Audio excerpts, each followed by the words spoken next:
Okay, man, hey, how's it going? Today is April 20th. Sadly, it's raining outside, but I'll still do the video. It's not raining all that hard. The first thing that you're going to see now is the keyless entry setup. I'm going to show you right now what's going on with that. This is now the key to the car. Without this, you can't get in, you can't start it, you can't really do anything. For example, I'm going to set it down on the ground right here. And I'm going to go try to open the car.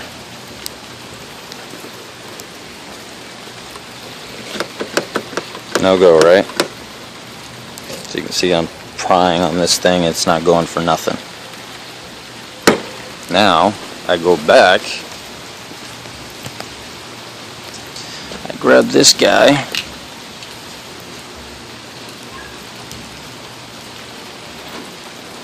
if you didn't hear that, the door's just unlocked. Watch. I'm not touching anything except the door handle. Boom. I'm in. From here, there's the classic blue LED for security setup. And if you haven't noticed already, there is the push button setup. Now, one click turns on basic accessories. Radio just kicked on. The Evo gauges just kicked on. There's the Kenwood unit. Here's a video of the brand new JBLs. Here are the Sparkos. Alright, another click after the first one turns on the ignition system and the computer. So now dash is on, fuel pump kicks on, the dual fans kick on, and yeah, as you can see, LS Automotive. Now to officially start the car, you're going to put your foot on the clutch and the brake, and then you hit the button one more time. Yeah, sorry about that, it's a little cold. There she is. Now, whenever you're ready to turn off the car, you're going to put your foot on the brake, press it, and you're going to press and hold this button now for 2 seconds. There she is.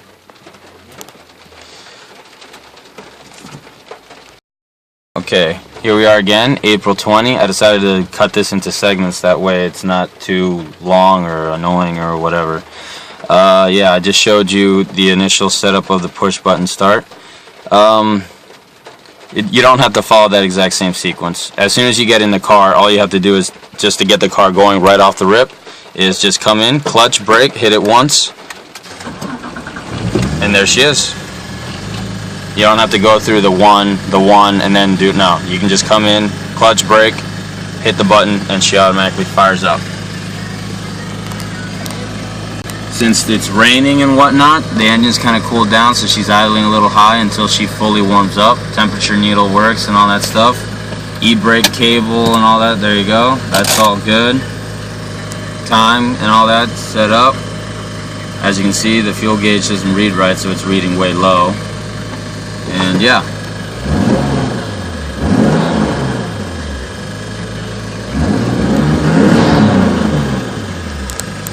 Okay. So now, onto my interior. Like I said, I sent off a different bezel, so that way this wouldn't sit ugly and wouldn't be missing. So as soon as I get that other one, it will be installed and set up, or I'll give it to you, depending if you take the car. I'll gladly hand it over to you. Here is the original bezel I still have on the car, just waiting for that other one as well. They're going to ship them both at the same time, since the company that's handling it is taking care of both of them at the exact same time. My interior is all here. Here's the switch for the power windows. It works. Everything is nice and dory.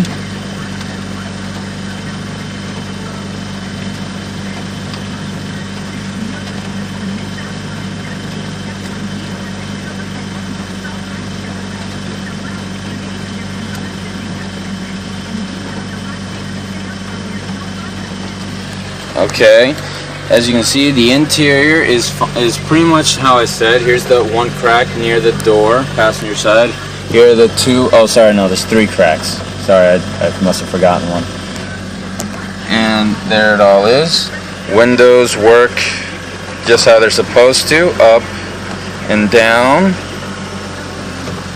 The driver's side has the automatic feature, just to show you that that works, no hands. Passenger side.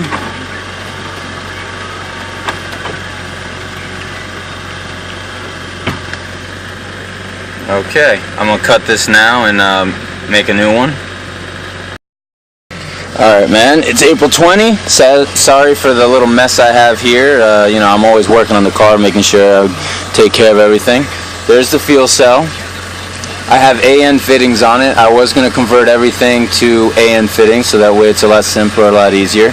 There's the 300ZX battery, relocated there in a little battery box. Right now, like I said, I don't have the panels installed because I wanted to keep them safe from that metal edge and all that stuff, but now that it's in, I can slap them in whenever I'm ready. The speakers are there, speaker covers, the factory speaker covers, right there and right there. Like I said, this area, this is what I was talking about. Since I was going to make a little storage area that goes from here, that's flush to this floorboard level, all the way across to pretty much where the seats would be, then come straight down. So that way this whole area here would be covered up, and then you could access it like little cubby holes. So put tools, jumper cables like I have here already, both on each side. And then you just close it up, and then it's flush with the rest of this floorboard. That was my general idea, which I was referring to, that like RX-7s had and 350Zs have. But yeah. Alright, let me get outside real quick. By the way, the engine is still running. And as you can see, the idle has dropped. It's warming up, so as she warms up, she gets all the way to about a little less than 1, which I kind of like. Like I said, the spark goes, sitting there all nice and pretty.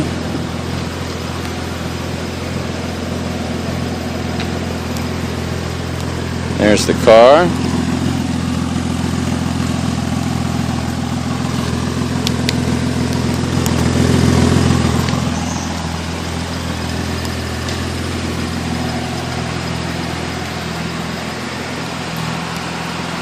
Like I said, carbon fiber. You can see the difference between the fender and the actual knitting of the carbon fiber right here. I'm actually going to turn on the headlights for you and turn on the hazards so you can see that everything works fine. I'm going to turn on the first click just for parking lights. As you can see, parking lights. Second click for full headlights. Headlight, headlight. Now for high beams. There are your high beams.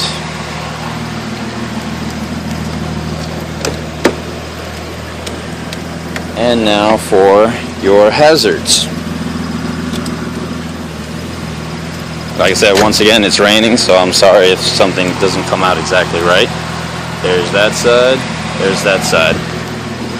Alright, I'm going to cut it here and I'm going to make another video of the engine bay. April 20, I'm going to pop the hood now. I'm going to show you the engine bay real quick before I get completely soaked in some of my interior.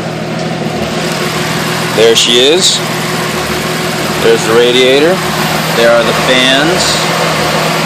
You see the top of the intercooler. As you can see, I didn't just do a ground and a positive for the battery, or for the fans. I set up actual fan relays, which here's a fuse for it, powered by a fuse plug. It all leads to the fans, so that way the fans turn on and off as they're supposed to with the car. It's a full factory setup, except for, you know, obvious little improvements and whatnot here and there. I wired up the car and I had everything labeled, so that way in the event of anything I knew exactly where to go, what to do. Everything's pretty much labeled as best as it can be done.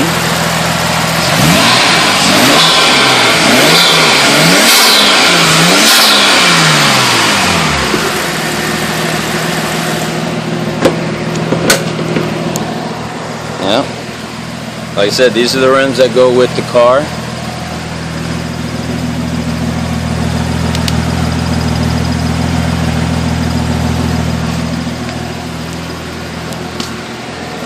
Let me show you the tire dimensions, that way you see what I was telling you about.